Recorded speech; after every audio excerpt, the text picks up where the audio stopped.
Two Italian nationals are expected back in Kenyan courts next week to answer charges of doping. This as Kenyan athletes complain that anti-doping agency officials have been overzealous in enforcing a strict testing regime imposed by the International Olympics Committee ahead of the Rio Summer Games. The newly established Kenya anti-doping legislation, recently signed into law by Kenyan President Uhuru Kenyatta, has claimed two of the most high-profile names already. Italian athletics coach Claudio Berardelli is facing charges of supplying performance-enhancing drugs to athletes that he trained. The Italian previously coached Rita Jepto, the Boston and Chicago marathon winner who was suspended for 2 years in October 2014 after failing an out-of-competition test for the banned blood booster EPO.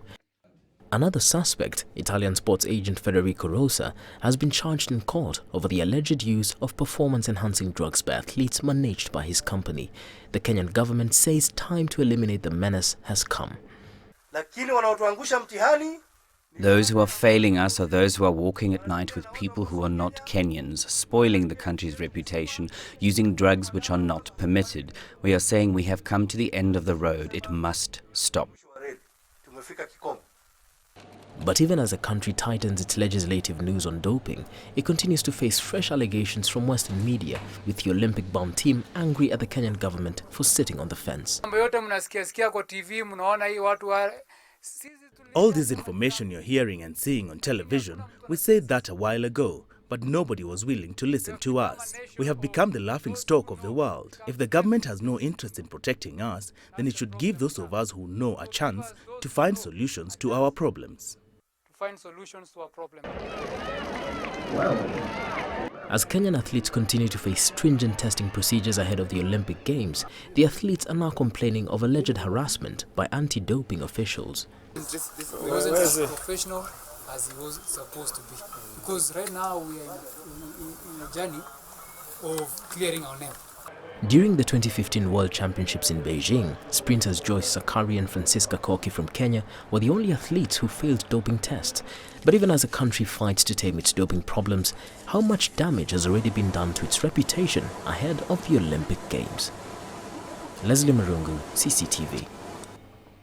Well, now for more on this story, let's bring in a person who is no stranger to Kenyan athletics. I am, of course, speaking about a veteran himself, former world champion in the 10,000 meters, Moses Tanui. Moses, welcome to our studios tonight. Thank you very much. All right. Now, a few years back, you and a number of former athletes brought up the issue of doping. You talked very strenuously about it. Nobody listened, and here we are now at a crossroads as Kenyan athletics. Who exactly is to blame for what's happening now? The biggest problem in Kenya today is about monetary.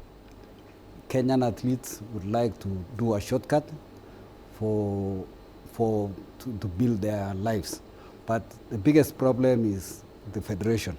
They know everything about doping, and we said that we have the biggest problem in this country, that the young athletes, because it is high, the competition is very high, right, and it is competitive.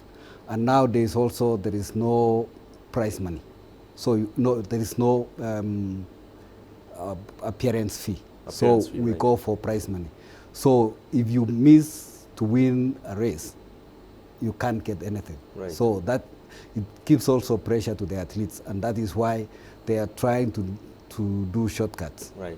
And the federation is aware of what is happening, and they should have stopped this thing a long time ago. Right. Because it has started for quite some time. It has indeed been running for quite a long time. Now, yes, yes. Of course, Moses, we are under 3 weeks now to the Olympic Games. Just how big a cloud will this doping menace be to Kenyan athletes in Rio de Janeiro, in your opinion? My opinion is that I want to tell the athletes that they should not listen to anything and try to focus on their training and make sure that if they are clean, they should make sure that they must show the world that we are not dopers, we are clean athletes. Unless somebody is suspecting her or himself that he is doing doping, then that is the biggest problem. But if they are clean athletes, I hope that we have no problem with the athletes. All right. Now, finally, Moses, we do know that Kenyan athletes are in camp right now, and we have heard from them. They have said that they do have an issue with the officials conducting the tests in camp. Maybe they're not acting as professionally as they could possibly. Is this true, and how best can the situation be handled going forward? I want to take this opportunity to say that, you know, nobody will take the athletes apart from those persons that have been accredited by WADA or ADA. So I don't think that is the biggest problem. They will accept, because we need to get a clean team in Rio Olympics. And these athletes should accept that anybody that has an identification from WADA or ADA, they should accept to be tested, because we need a clean team for now. All right, indeed.